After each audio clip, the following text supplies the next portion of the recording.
Good morning, everyone. Welcome to vlog number 2. We're on a roll.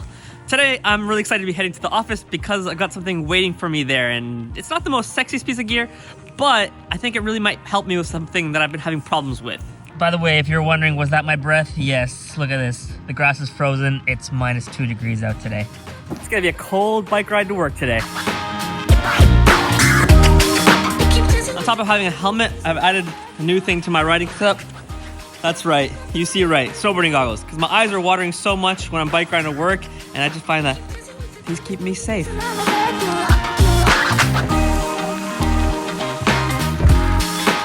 Gotta love these goggles. Look like a total idiot, but my eyes aren't watering one bit.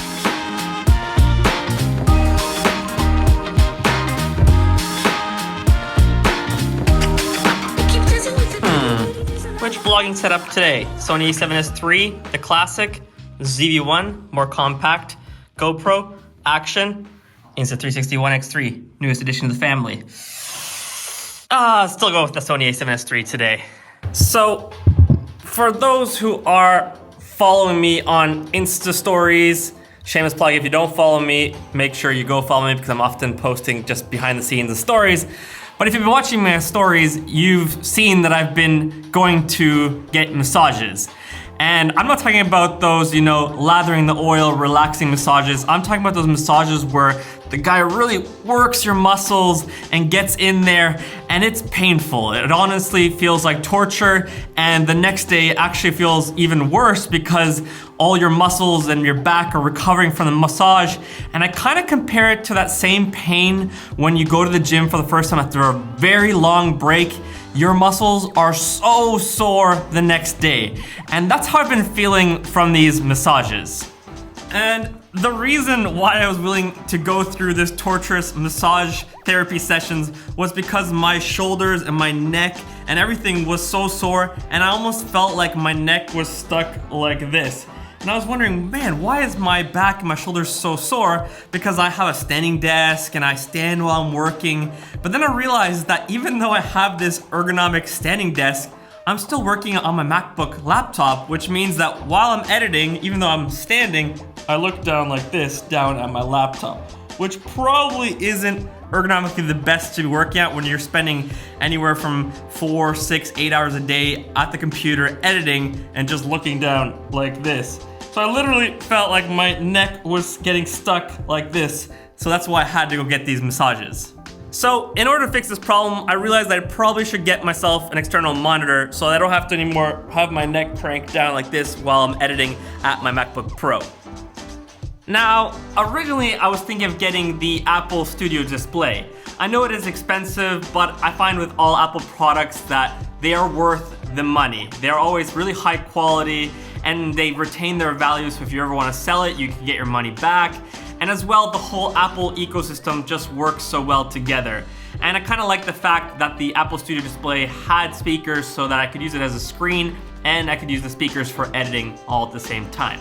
Now I was about to click add to cart and go through with ordering the Apple Studio display until I got to this point.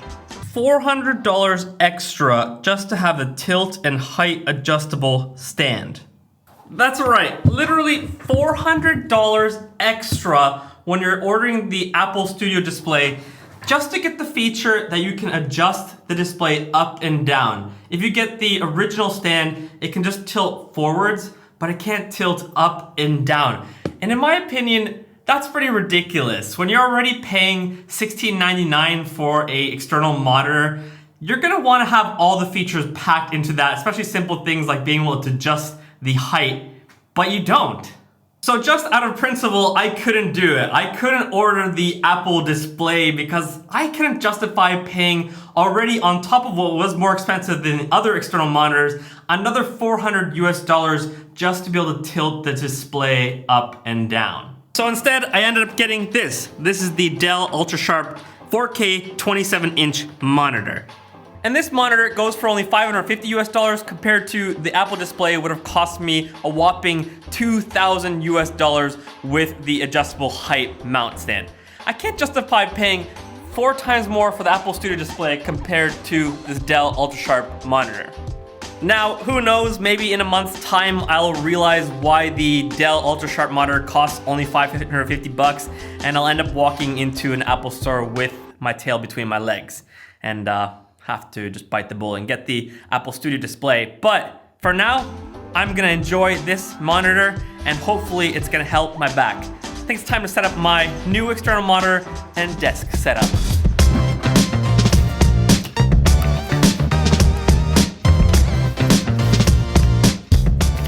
Ooh, let's see how this screen looks. Ta-da! Ooh. Eat that, Apple Studio display. $550 for a 4K monitor that you can adjust up and down, and it looks pretty dang good. Now, you might be wondering, how did I come to the decision of getting the Dell Ultra Sharp 27-inch 4K monitor? I didn't do actually that much research. I just watched our good friend MKBHD, and he said that this has the same specs as the Studio displays. So I went and bought it. Thanks, Marquez. Ah, this is a beautiful sight. Look at all this screen real estate I got now. That used to be my little small screen. Now this is my screen. And I don't need to crank my neck anymore down like this. I can just look forwards while I'm editing. Good morning. Oh. You gotta get used to the camera every morning. I guess so. Robin, I have good news. Exciting news. What happened? I need to show you something. Robin, follow me. Check this out. I got a screen. Yes, you do. Finally, it looks pretty good, eh? It does. Can you imagine? Wow. This costs 4 times cheaper than an Apple display. This is only $500. Oh, let's do some editing then.